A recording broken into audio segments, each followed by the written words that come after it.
Trump ने cease fire करवाया है, पूरी दुनिया जानती है, रियलिटी है, रियलिटी से छुपा तो नहीं जा सकता है। तो और ये सिर्फ सीज फायर की बात नहीं है, बहुत बड़े प्रॉब्लम्स हैं जो हम डिस्कस करना चाहते हैं। डिफेंस के प्रॉब्लम्स हैं, डिफेंस इंडस्ट्री के प्रॉब्लम्स हैं, ऑपरेशन सिंदूर के प्रॉब्लम्स हैं। हालात अच्छी नहीं है, पूरा देश जानता है। जो अपने आप को देशभक्त कहते हैं वो भग गए, राइट? ट्रंप ने कितनी बार बोला है? 25 बार बोला है। ट्रंप ने 25 बार बोला है कि मैंने सीज फायर करवाया। ट्रंप कौन होता है सीज फायर कराने का? उसका काम थोड़ी है। नहीं, देखो डिस्कशन तो होगा, डिस्कशन एक्सेप्ट किया है, पता नहीं कब करेंगे। उन्होंने कहा है कि प्राइम मिनिस्टर के वापस आने से करेंगे, तो वो तो डिस्कशन होगा। आप कह रहे हो कि ऑपरेशन सिंदूर ऑनगोइंग है और फिर आप कह रहे हो विक्ट्री हो गई, या विक्ट्री हो गई या सिंदूर ऑनगोइंग है, और दूसरी साइड से ट्रंप कह रहा है कि भैया सिंदूर को मैंने बंद किया। 25 बार बोला है, तो कुछ ना कुछ तो दाल में काला है ना। नहीं, गिनती पे भी नहीं गिना जा सकता। किसने सपोर्ट किया? किसी ने भी। हमारी फॉरेन पॉलिसी की इन्होंने धज्जियां उड़ा दी हैं, किसी ने हमें सपोर्ट नहीं किया, किसी ने नहीं किया। That is another issue which is as important. सिर्फ 52 लाख की बात नहीं है, सिर्फ बिहार की बात नहीं है। महाराष्ट्र में इन्होंने चीटिंग की। हमने सवाल पूछे इलेक्शन कमीशन से, वोटर लिस्ट दिखाइए, इन्होंने वोटर लिस्ट नहीं दिखाई। हमने कहा कि वीडियोग्राफी दिखा दीजिए, वीडियोग्राफी का कानून बदल दिया। 1 करोड़ नए वोटर्स आए थे महाराष्ट्र में और इलेक्शन चोरी किया, ठीक है। कर्नाटक में हमने रिसर्च की है थोड़ी, कर्नाटक में हमने भयंकर चोरी पकड़ी है।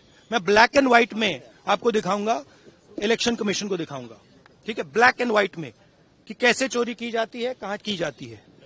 कर्नाटक में ब्लैक एंड व्हाइट में है हमारे हाथ में, ठीक है, ब्लैक एंड व्हाइट, ठीक है। और यही काम इनको पता लग गया है कि इनका जो गेम है हम समझ गए हैं। एक सेकंड। हाँ, लोकसभा चुनाव की बात है।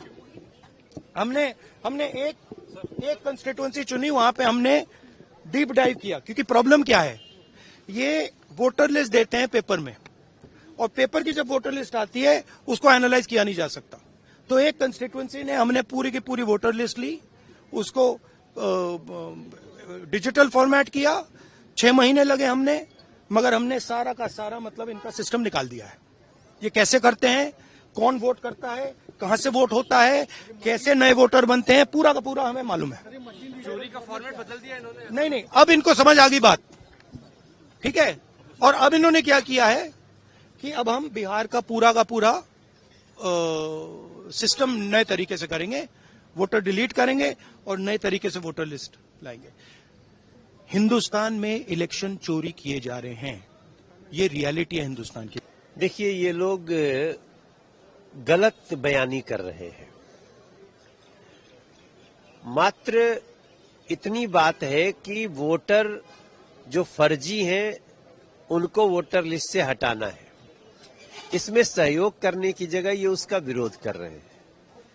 पूरा बिहार, पूरा देश का हर राज्य आज इसी बात से जूझ रहा है कि फर्जी वोटर्स बन गए हैं। इलीगल घुसपैठिए आए हैं देश में और वो वोटर बन गए। इलीगल घुसपैठियों को वोटर आईडी भी प्राप्त हो चुकी है, तो ऐसे में उनको कुछ मुश्किल, उससे ज्यादा, मगर एक उनका पहले से आधार कार्ड या वोटर आईडी है तो मुश्किल से 2 और मांगे जाते हो, किस गांव में रहते हैं, किस कस्बे में रहते हैं, कब से रहते हैं। इतनी बात देने पे इतना हंगामा हो रहा है। इसका मतलब समझ लीजिए कि आरजेडी हो या कांग्रेस हो, ये लोग फर्जी वोटरों पे ज्यादा भरोसा कर रहे हैं और चुनाव आयोग सही दिशा में कदम उठा रहा है। ये बहानेबाजी है। गांव में जो रहता है, जो कस्बे में रहता है, उसके रहने का प्रमाण वो कस्बा भी होता है।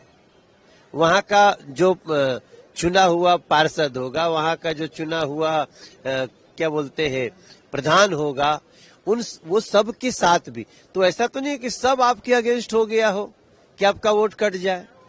इसलिए ये विषय ऐसा है कि जो मूल नागरिक है, जो मूल देश का जो नागरिक है, वो चाहता है कि वोटर देने वाले फर्जी न हो, और इसको चुनाव आयोग बड़ी अच्छे कदम उठा रहा है।